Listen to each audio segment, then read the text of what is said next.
Hello everybody, it's Maquito. I hope everybody's having a good day and it's had a good day so far. Well, pretty small slate when it comes to Monday slate. I know I didn't have a video for yesterday when it comes to Sunday slate. I did mention in the last video that I might not post just because I myself with friends and family were celebrating Halloween Saturday night. So I didn't have time to look through the games. It was a big slate, but I have time today. I have some picks for y'all. Any of the picks that you see on the screen is from a data app called Outlier. You get a 7-day free trial with my link in the description. There's no reason not to try it for free. It's 7 days, and it's not just for soccer. It's for all sports, NFL, NBA season starting up. It's a great resource app where you can find great plays based on matchups, based on home and away, based on with or without teammates, minutes per game, all of that stuff. Same thing with soccer. It's a great resource app, and it's a good way to find plays as well. So if you're interested in that, you get a 7-day free trial linked in the description. And then as always, if I have any added plays, they will be in the pinned comment. I delayed it tonight, but more than likely tomorrow whenever games are playing, or sorry, about an hour to 30 minutes before games start. That's when lineups are confirmed. More lines might be out, lines might shift, and it's just easier to find value, honestly, before the game start because sometimes they're a little slow to like adjust the line and stuff like that. So if you do want more plays, they will be there. And then I just want to quickly mention that I know it's not always going to be great days when it comes to these videos. Obviously, we can't 100% predict everything that's going to happen. But some days are going to be good. Some days are going to be great. I know people, I know in the last video, like to comment about stuff like that, and honestly it doesn't affect me, but I just want y'all to know that I try my best when it comes to these videos. I provide all these picks for free, so I'm trying my best as always. You guys know, if you've been following me for a long time, we always go on great runs. We might have a couple days where we don't do good, but at the end of the day, when it comes to sports gambling in general, you always got to remind yourself that you should do this for fun. You should not do this mainly as like your main source of income. Just a great pastime to do, great way to watch some sports as well. So never try to take anything too seriously. Only bet what you can bet. And then for those that do take it too seriously, sometimes you just got to watch what you're betting. You'll have a lot more of a great time if you don't take it as seriously. So it's a great way to pass the time. But other than that, I'll get straight into my player prop plays. And the first play that I found that I like is Yerry Mina to a higher than 34.5 passes away from home for Cagliari, going up against Lazio. When it comes to taking this line, if it does get bumped, I would take it up to 36 or 37.5 max. If it gets to 38.5, I would fade just because this line could be a little, I guess you can say sharp. But as long as Cagliari don't receive a red card, which will put them a man down, he gets injured or Cagliari take the lead, I like this line. If you look at the image on the screen, if you find a sports book where you can bet on which team will score first, you can see that Lazio is the favorites when it comes to those. So again, I don't see Cagliari scoring first in this game. Maybe they could score, but I don't see them scoring first in this game. He's gone over this mark in 4 of 7 games so far this season. One of the games, out of the 3 games that he went under, one of them he got injured not even 20 minutes in, and then the other ones were against tough matchup against Bologna, who has allowed the least passes, and Napoli, who have allowed the 6th least passes. So he had tough matchups and an early injury.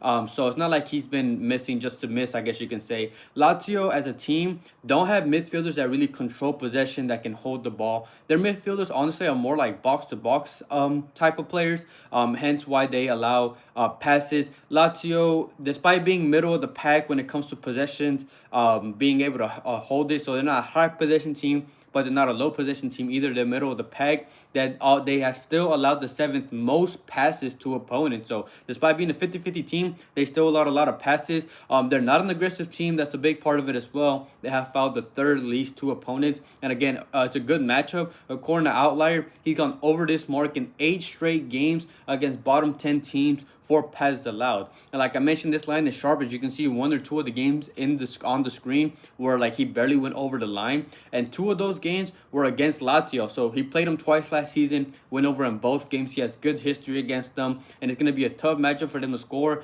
Cagliari as a team have struggled to score, and one of their players that has 2 of their goals is out injured. So again, I don't see I don't see Cagliari scoring first. It's a good line, and it's not like it's a tough matchup. It's a decent matchup. I like the line. Yerry Mina to a higher than 34.5 passes. And the second play that I found that I like is a safer play, and that's Muric to a higher than 1.5 saves at home for Sassuolo, going up against Genoa.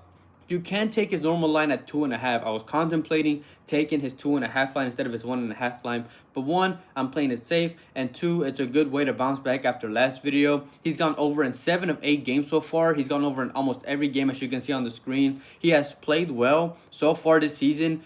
For Sassuolo, he has saved 80.5% of shots on target that he has faced, which is really good. On average, a keeper might save around 63 to 66. If they're in the 70s, they're good. He's in the 80s. That's really good. He's 6'6", so he covers a lot of ground, which is good for us.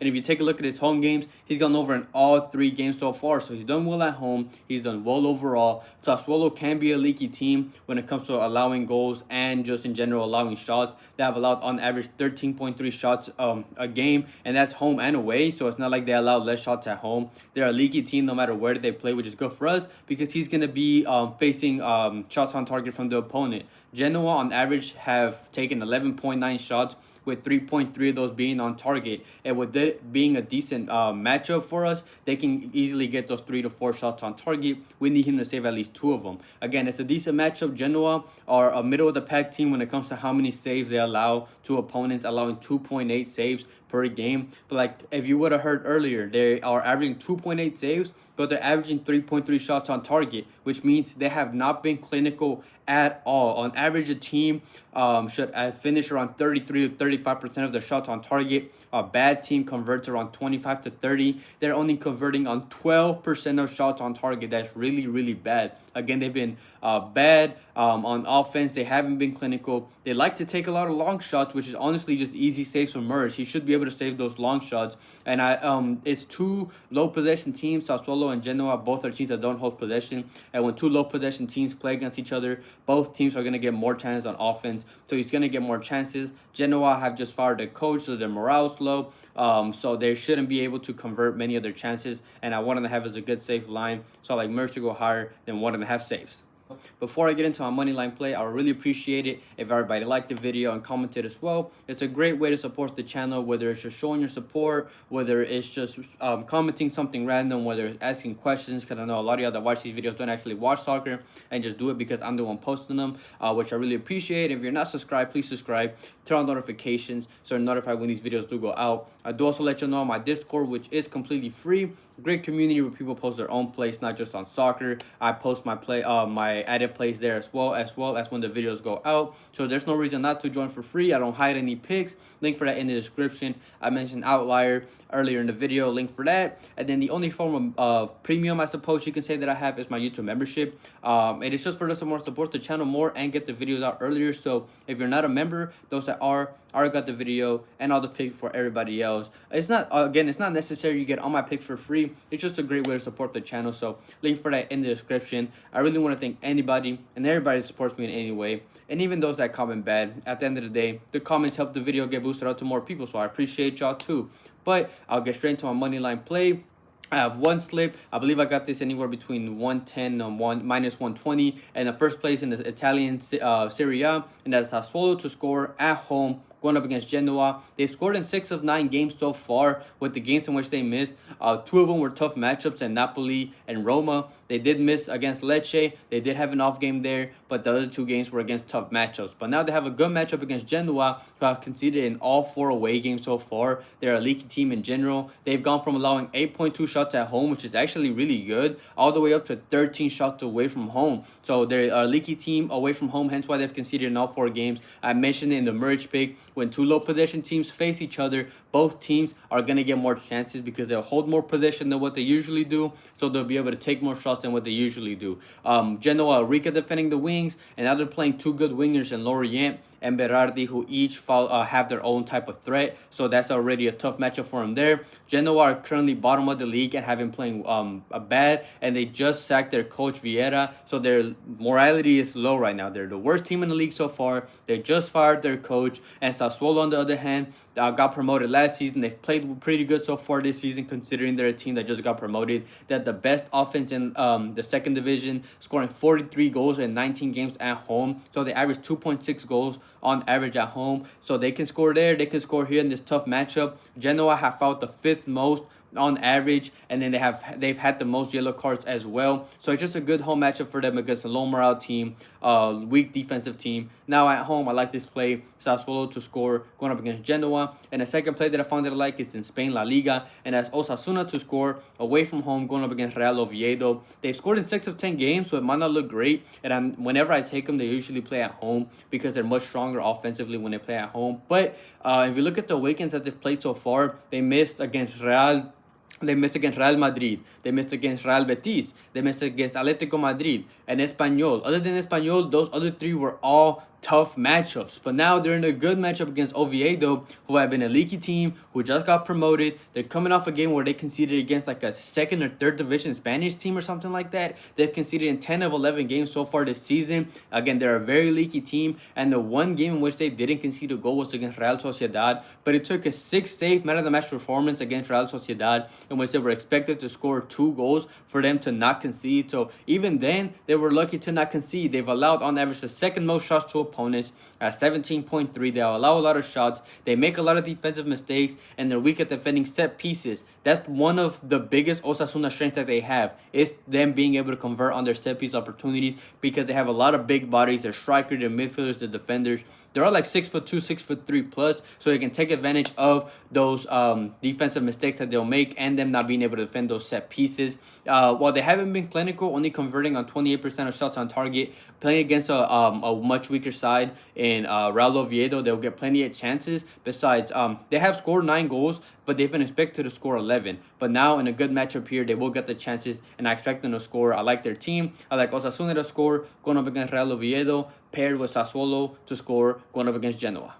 Thank you everybody for watching. I'll quickly go over last video's picks. Like I mentioned, it wasn't a great day. The video itself went 0-3. I had the Moneyline slip. Man U came through in their game against Forest, and then I had Frankfurt to score 2. They only scored 1, so we hooked on that one. We had Declan Rice to get at least 2 shots assisted. He ended with 1. Hooked on that one as well. And then we had Theate to go hard in 5.5 clearances. Heidenheim took the early lead, so it didn't attack as much as they should have. He hooked with 5. All 3 misses, all hooked. So despite it being a bad day, I still like those reads. And then I did have an added play in Nico Paz to go higher than 2 shots. That play hit, so I guess it was a little bit of redemption there. But it wasn't a great day. Again, I always love my reads. I'm never going to give y'all plays that I'm not confident in, quality over quantity. And I do expect us to bounce back. Bad days will happen. You're never going to find somebody that's going to be posting plays and hitting every single day, every single time. So again, I post these plays for free. I like my plays. As always, if I have any added plays, they will be in the pinned comment. I really appreciate your guys' support.